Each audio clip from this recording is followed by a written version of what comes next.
नमस्कार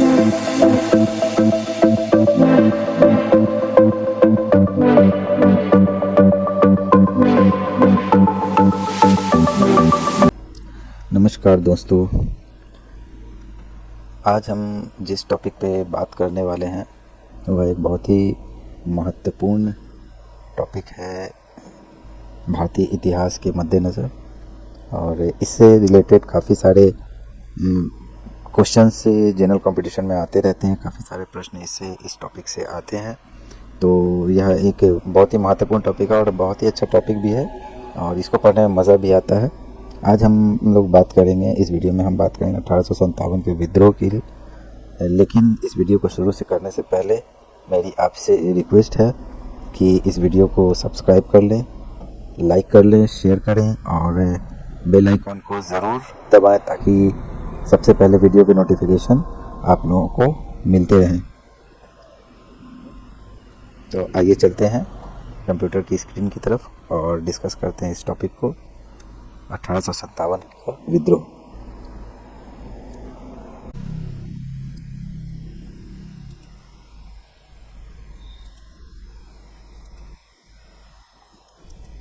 दोस्तों, 1857 का जो विद्रोह था वह भारत की आज़ादी के प्रथम विद्रोह के नाम से भी जाना जाता है।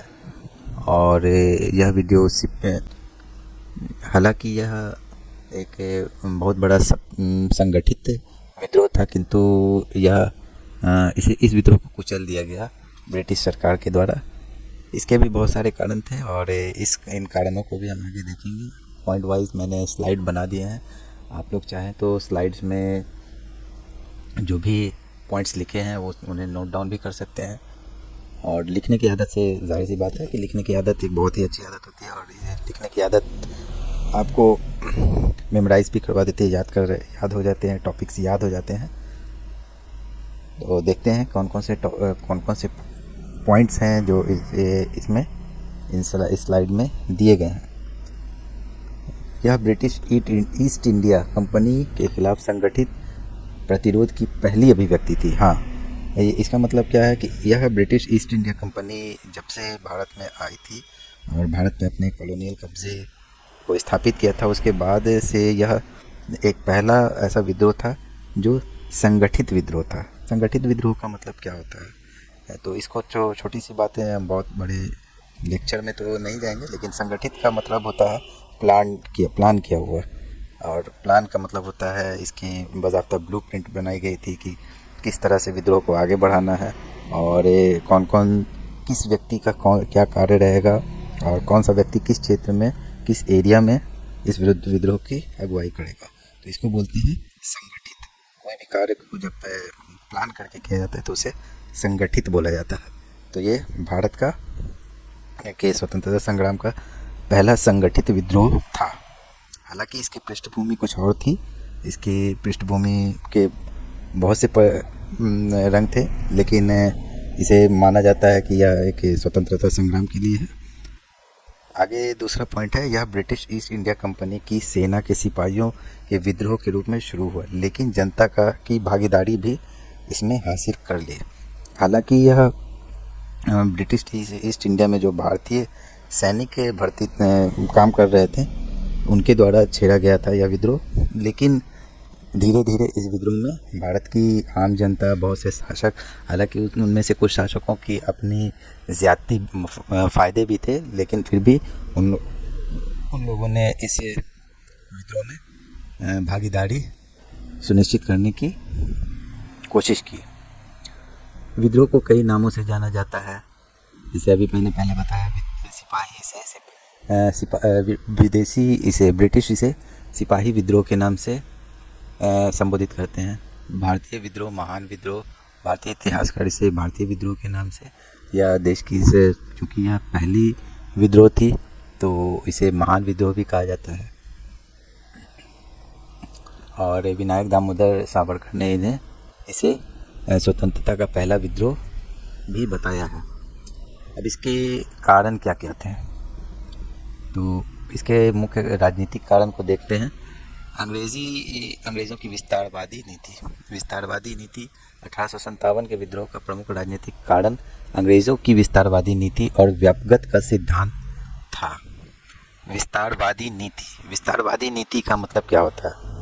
विस्तार का मतलब आप जानते ही हैं, फैलाना। नीति का मतलब, वादी नीति का मतलब क्या हो गया कि हालांकि ब्रिटिश ईस्ट इंडिया कंपनी यहाँ पे आई थी बिजनेस करने, लेकिन धीरे धीरे वह यहाँ पे उसने अपने पैरों को फैलाना शुरू कर दिया और फिर धीरे धीरे यहाँ के सत्ता पे काबिज हो गया। तो यह नीति जो थी वो क्या कर रही थी, बाहर देश की जनता में असंतोष व्याप्त कर रही थी, और जहाँ पर असंतोष होता है वहाँ विद्रोह होता है। तो ये अंग्रेज़ों की विस्तारवादी नीति एक इसका मुख्य कारण थी, इस विद्रोह का। बड़ी संख्या में यहाँ इसमें एक और बात आप देख सकते हैं, व्यापगत का सिद्धांत। तो व्यापगत का सिद्धांत को एक और नाम से भी जाना जाता है, बड़ा अच्छा नाम है इसका, हड़प नीति। तो हड़प नीति का सिद्धांत, तो इसको आगे पॉइंट में बताया गया है। तो इस नीति के वजह से भी यह विस्तारवादी नीति का मुख्य हथियार के रूप में जिसे अपनाया गया उसे व्यापगत का सिद्धांत या हड़प नीति कहा जाता है। बड़ी संख्या में भारतीय शासकों और प्रमुखों को हटा दिया गया, जिससे अन्य सत्तारूढ़ परिवारों के मन में यह भय पैदा हो गया। यह एक बड़ा ही महत्वपूर्ण बात है। जब अभी मैंने बताया कि कुछ राजनीतिक घरानों के कुछ अपने निजी फायदे भी थे, जिसके कारण वो इस विद्रोह में साथ देने के लिए आगे आए। चूँकि अंग्रेज़ों ने विस्तारवादी नीति और से व्यापगत के सिद्धांत के थ्रू जगह जगह वहाँ के शासकों से उनकी सत्ता छीननी शुरू कर दी थी, तो अब जिनके पास सत्ता बची हुई थी उनके अंदर भय पैदा हो गया कि भाई ये तो बहुत तेज़ी से फैल रहे हैं, आज नहीं तो कल मेरी भी सत्ता जाएगी। तो इस वजह से लोगों ने इस विद्रोह में अपनी भागीदारी सुनिश्चित करनी चाहिए। इसमें प्रमुख जो घराने थे कौन कौन से थे? लक्ष्मीबाई के दत्तक पुत्र को झांसी के सिंहासन पर बैठने की अनुमति नहीं दी थी। डलहौजी ने अपने व्यापगत के सिद्धांत का पालन करते हुए सतारा, नागपुर और झांसी जैसी कई रियासतों को अपने अधिकार में ले लिया था। तो व्यापगत का सिद्धांत क्या था? व्यापगत के सिद्धांत के अनुसार क्या था कि यदि कोई शासक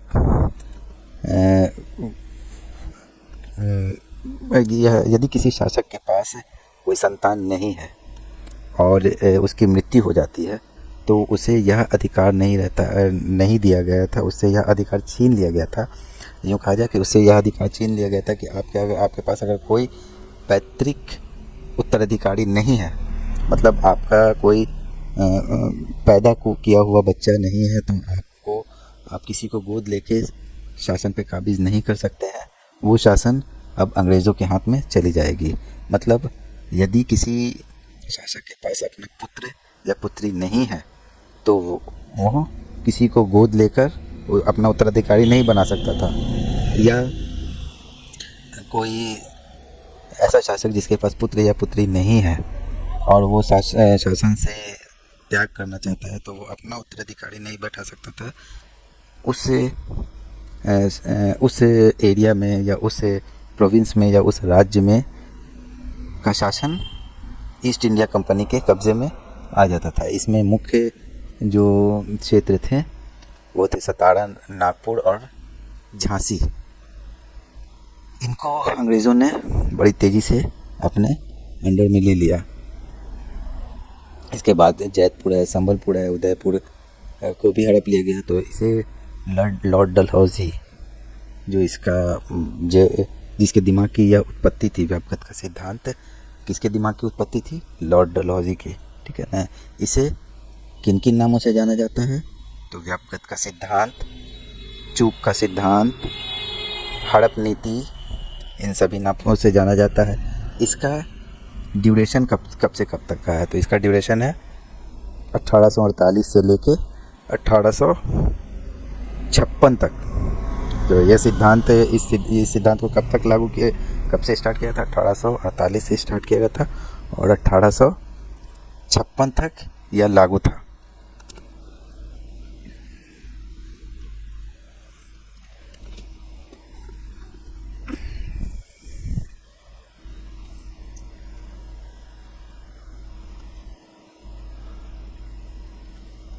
हाँ, 1840 के दशक के अंत में लॉर्ड डलहौजी द्वारा पहली बार व्यक्तिगत का सिद्धांत नामक उल्लेखनीय ब्रिटिश तकनीक का सामना किया गया।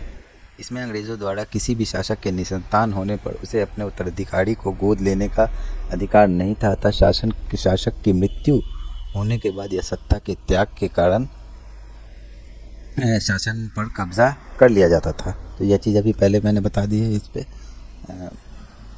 इन समस्याओं में से ब्राह्मणों के बढ़ते असंतोष को भी शामिल किया गया था, जिनमें से कई लोग राजस्व प्राप्ति के अधिकार से दूर हो गए थे या अपने लाभप्रद पदों से हटा दिए गए थे या उन्होंने अपना लाभप्रद पद खो दिया था। तो ये सारी जो वजहें थी वो क्या थी?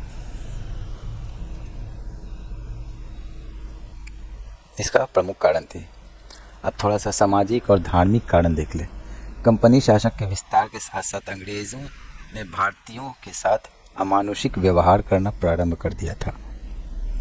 हाँ, तो इसके सामाजिक और धार्मिक कारण भी कुछ थे।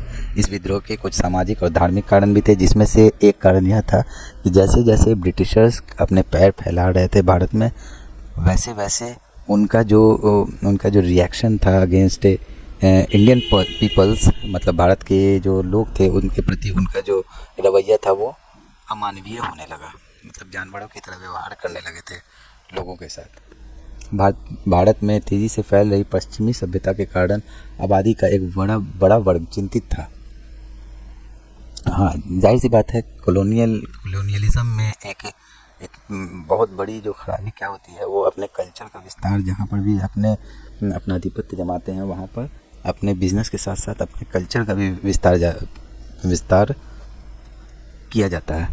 तो इससे क्या होता है, इससे क्या हो रहा था कि चूँकि भारत के लोग जो थे वो अपनी सभ्यता से, अपने संस्कृति से, अपने कल्चर से, भले ही वो उसमें कुछ अंधविश्वास भी हो या कुछ कुरीति ही सही, लेकिन वो क्या थे, उनके अपने थे। वो सारी जो संस्कृति थी वो अपनी थी। अब पश्चिमी सभ्यता आने के कारण जो विशेष ब्राह्मण वर्ग था या अपर कास्ट था वो चिंतित होने लगा था, जिससे उनके अंदर असंतोष आ रहा था। तो यह असंतोष भी इस विद्रोह का कारण था। अंग्रेजों के रहन सहन, अन्य व्यवहार एवं उद्योग आविष्कार का असर भारतीयों की सामाजिक मान्यताओं पर पड़ता था। जाहिर सी बात है कि क्योंकि कल कारखाना में काम करने वाले लोग जहाँ पे 20-25 व्यक्ति काम करते थे, वहाँ एक मशीन से वो 20-25 व्यक्ति क्या हो गए, बेरोज़गार हो गए। उनके काम करने का तरीका अलग था, फास्ट काम करते थे, टेक्नोलॉजी पे रिलाई करते थे, जिसके कारण मजदूर वर्ग में खासा असंतोष फैल गया था। 1850 में एक अधिनियम द्वारा विषानुक्रम के हिंदू कानूनों को बदल दिया गया था। हाँ, इसमें कुछ हिंदू कानून जो थे, जो पहले से चले आ रहे थे 1850 में, उन कानूनों में कुछ बदलाव कर दिया गया था, जिससे ख़ास तौर से हिंदू वर्ग में काफ़ी असंतोष की भावना ने घर कर लिया। इसी के साथ साथ धार्मिक मान्यताओं में भी थोड़ी सी असंतोष हो गई। वो लोग अपने मिशनरीज़ को यहाँ बुलाकर अपने ईसाई धर्म का विस्तार करने लगे। जो अनुसूचित जाति, अनुसूचित जनजाति के लोग थे, जो पिछड़े वर्ग के लोग थे, उनको बरगलाकर ईसाई धर्म में शामिल करना शुरू कर दिया था। तो ये सारी चीज़ें, धार्मिक कारण ये हो गया, या एक धार्मिक कारण हो गया। तो इसमें सामाजिक कारण भी है और धार्मिक कारण भी है।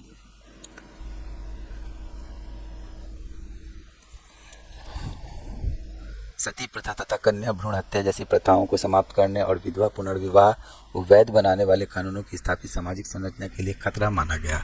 हाँ, तो इसमें कुछ ऐसे, हम अब यही देखिए यहाँ पे क्या है, अभी के परिप्रेक्ष्य में अगर यह देखेंगे तो यह अच्छी बात थी, क्योंकि वहाँ के अंग्रेज़ जब भारत आए तो यहाँ के जो कल्चर थे तो कुछ कल्चरल खामियों को दूर करना भी शुरू किया, जैसे कि सती प्रथा के का अंत हुआ, विधवा पुनर्विवाह हो गया, लड़कियों को कोख में ही मार दिया जाता था, या बहुत से ऐसी अन्य कारण थे जो सामाजिक का जिनको अंग्रेजी सरकार ने, ब्रिटिश सरकार ने ख़त्म करना शुरू किया। इससे क्या हुआ कि जो भारतीय समाज के जो रीति रिवाज हैं उनको लेकर लोगों में चिंता बढ़ने लगी कि ये तो धीरे धीरे हमारे सारे रीति रिवाजों को ही ख़त्म कर देगा। तो ये सारी चीज़ें भी महत्वपूर्ण कारण हुए। तो धार्मिक कारण इसमें ज़्यादा थे।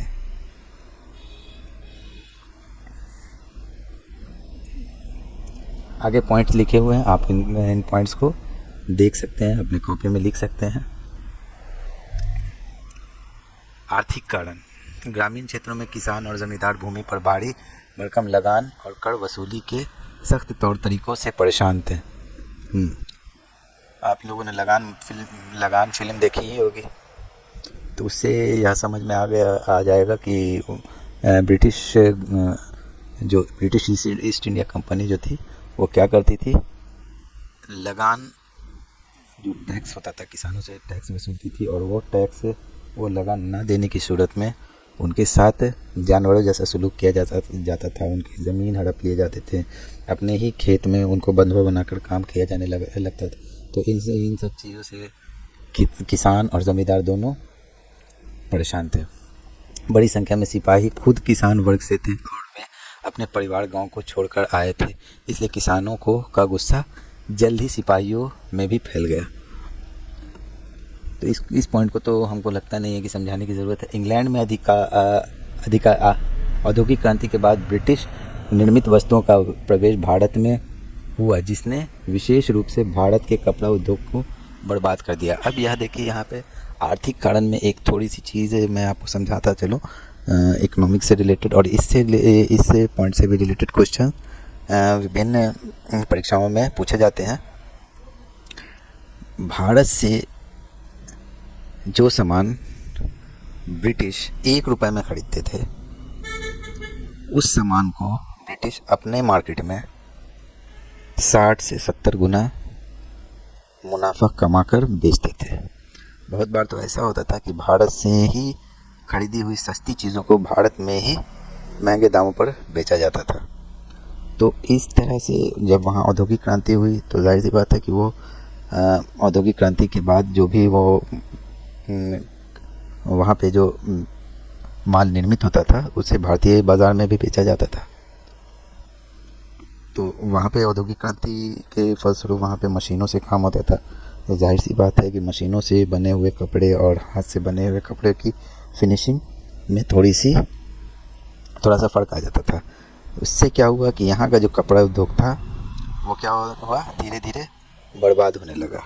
और बर्बाद होने के साथ साथ अब क्या किया, अंग्रेज़ों ने उससे कमज़ोरी का फ़ायदा उठाकर, अब जाहिर सी बात है कि जिनके कपड़े के कल कारखाने थे वो उनको मुनाफा कम होने लगा, उनका व्यापार घाटे में जाने लगा। तो इसका फ़ायदा उठाकर अंग्रेज़ अपना ही माल उनके कारखानों में बनवाने लगे। इससे क्या हुआ कि अंग्रेज़ों का जो वहाँ से लाने का जो खर्च होता था वो ख़त्म हो गया। यहीं से कपास की खेती होने लगी, यहीं पे माल निर्मित होने लगे, और यहीं पे मुनाफे में मतलब यहीं भारत में ही बनी हुई वस्तुओं को भारत के ही बाज़ार में बेचा जाने लगा। इससे क्या हुआ, यहाँ के कल कारखाने के जो मजदूर ओनर थे और मज़दूर थे वो काफ़ी असंतोष में व्याप्त हो गए। अब इसका सबसे लास्ट कारण जो सैन्य कारण है उसे हम देख लेते हैं।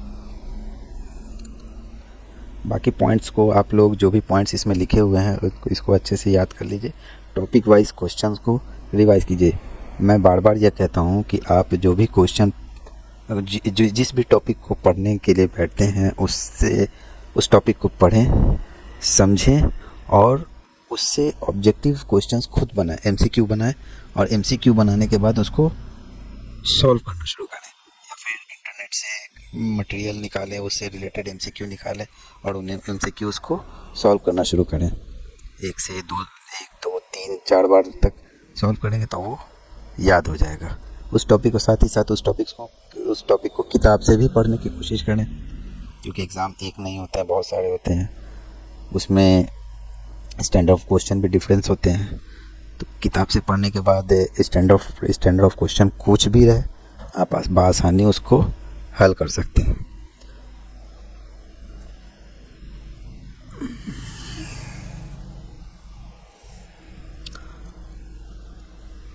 इसी तरह से तात्कालिक कारण भी कुछ थे। हाँ, विद्रोह का केंद्र पटना से लेकर राजधानी, इसका मुख्य जो उत्पत्ति थी वो मेरठ से हुई थी। 1857 का जो विद्रोह था वो मेरठ से शुरू हुआ था और काफ़ी अच्छे खासी एरिया में फैला। और उन एरियाओं के बारे में दिया गया है, लखनऊ है, कानपुर है, झांसी है, ग्वालियर है, पटना है, राजस्थान है, इन सभी जगहों पर यह फैल गया था यह विद्रोह। इसीलिए इसे 1857 का महान विद्रोह के नाम से जाना जाता है। 1857 और विद्रोह, 1857 का विद्रोह 1 वर्ष से अधिक समय तक चला। इसे 1858 के मध्य तक दबा दिया गया था। मेरठ में विद्रोह भड़कने के 14 महीने बाद 8 जुलाई 1858, तो यह विद्रोह 10 मई 1857 से लेकर 8 जुलाई 1858 तक, मतलब करीबन 14 महीने यह विद्रोह चला। और इसे अपने उत्पत्ति के 14 महीने के बाद इसे दबा दिया गया। इसमें विद्रोह का आप यहाँ पे नीचे लास्ट कॉलम में देख सकते हैं कि इसमें विद्रोह का स्थान, भारतीय नेता, कौन कौन से नेता इसमें सम्मिलित थे और इसके समय इस विद्रोह को दबाने के लिए किस शासक ने, ब्रिटिश गवर्नर या फिर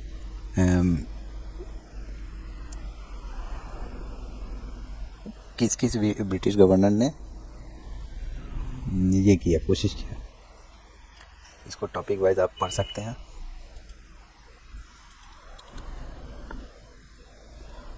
अब इसकी असफलता के कारण, तो इसकी असफलता के कारण भी प्रमुख है कुछ, एक को मैं गिनवा देता हूँ, बाकी तो आपको स्लाइड में नज़र आ रहे हैं। स्लाइड को वीडियो को पॉज करके रोक के आप लोग इसे देख सकते हैं।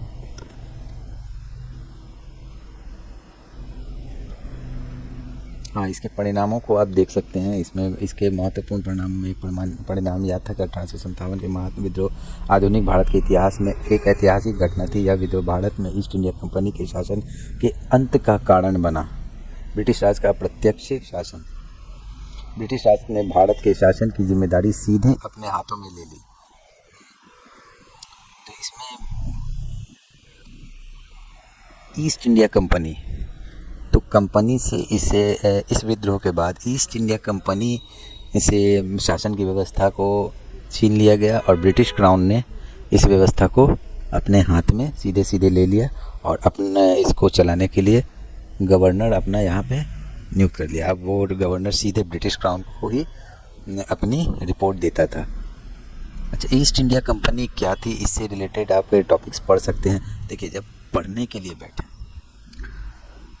बैठे तो आप वो सिर्फ वही चीज़ ना पढ़ें जो आप पढ़ने के लिए बैठे हैं, उससे रिलेटेड अदर चीज़ों को भी, अदर टॉपिक्स को भी पढ़ने की कोशिश करें। जैसे इसमें बहुत सारी चीज़ें इम्पोर्टेंट हैं, बहुत सारी चीज़ें इंटरेस्टिंग हैं। अब आप ये कह सकते हैं कि इतने से यहाँ पे कुछ शासक ऐसे थे जो इसमें सम्मिलित हुए, इस विद्रोह में सम्मिलित हुए। तो आप पूछ सकते हैं क्यों सम्मिलित हुए। देखिए, एक चीज़ आप याद मान लीजिए, कोई भी किसी विद्रोह में, कोई भी व्यक्ति, कोई भी शासक, कोई भी देश किसी विद्रोह में यदि शामिल होता है तो उसका सिर्फ इमोशनल एस्पेक्ट नहीं होता है। फॉर एग्जांपल, भारत की स्वतंत्रता में हर वर्ग के लोग सम्मिलित थे, महिलाएं थीं, पुरुष थे, हिंदू थे, मुस्लिम थे, SC ST थे, अनुसूचित जाति थे, अनुसूचित जनजाति थे, सामान्य वर्ग के लोग भी थे, हर तरह के लोग थे, बच्चे भी शामिल थे, बूढ़े भी शामिल थे। तो क्या यह लोग सिर्फ इसलिए शामिल थे कि भारत देश थे, भारत को माता मानते थे, भारत एक महान भूमि, भारत मेरा देश था, इसी वजह से? नहीं, इसका व्यवहारिक तथ्य था। व्यवहारिक तथ्य यह था कि हर वर्ग को अपने हिस्से की आज़ादी चाहिए थी। हर वर्ग को अपने हिस्से की आज़ादी चाहिए थी। महिलाओं को अपनी आज़ादी चाहिए थी। सती प्रथा, दहेज प्रथा, विधवा के साथ दुर्व्यवहार, नौकरी ना करने देना, पढ़ाई ना करने देना, घर में बंद रह के रहना, नीची जाति वालों बोलना गलत होगा, अनुसूचित जाति, अनुसूचित जनजाति के लोग इसलिए सम्मिलित हुए कि हमारी सरकार रहेगी तो हमारे बारे में सोचेगी, देश की जनता के बारे में सोचेगी। उनसे वह काम करवाया जाता था जो मनुष्य से तो कम से कम नहीं करवाना चाहिए, वैसे कार्य भी करवाए जाते थे। तो हर व्यक्ति का अपना कुछ व्यवहारिक फ़ायदा भी था, इसलिए वो सम्मिलित हुए।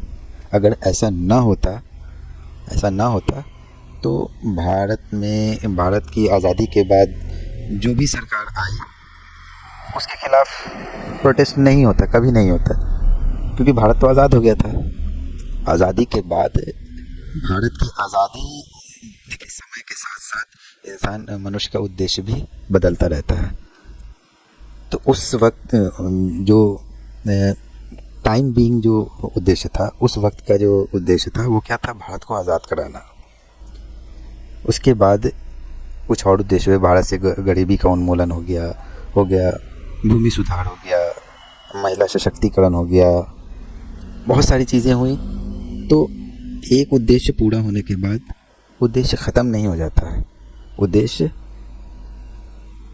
एक उद्देश्य पूरे होने के बाद दूसरा उद्देश्य होता है, उसके पूरे होने के बाद तीसरा होता है। तो इंसान का जो वक्ती तौर पर जो उद्देश्य होता है उसके बारे में सोचता है। तो यहाँ पर भी वही चीज़ है कि जो भी व्यक्ति उस विद्रोह में शामिल हुए, जो भी लोग उस विद्रोह में शामिल हुए, तो वह यह सोच के नहीं शामिल हुए थे कि भारत मेरा देश है, हमको भारत को आज़ाद करवाना है। यदि भारत को स्वतंत्रता दिलाने के लिए ही हर विद्रोह होता तो भारत कब स्वतंत्र हो जाता। तो कुछ चीज़ें व्यवहारिक भी होती हैं, उसे व्यवहारिक तौर पे ही सोचना चाहिए। जब ख़ास तौर से जब आप स्टडी करने बैठें, पढ़ाई करने बैठें, तो किसी चीज़ को धर्म के या फिर प्रदेश के या फिर इमोशन के कसौटी पर ना तोलें। उसे तटस्थ होके पढ़ें, तटस्थ होके मतलब न्यूट्रल होके सोचना चाहिए। इससे पढ़ने में भी मज़ा आता है और समझने में भी मज़ा आता है।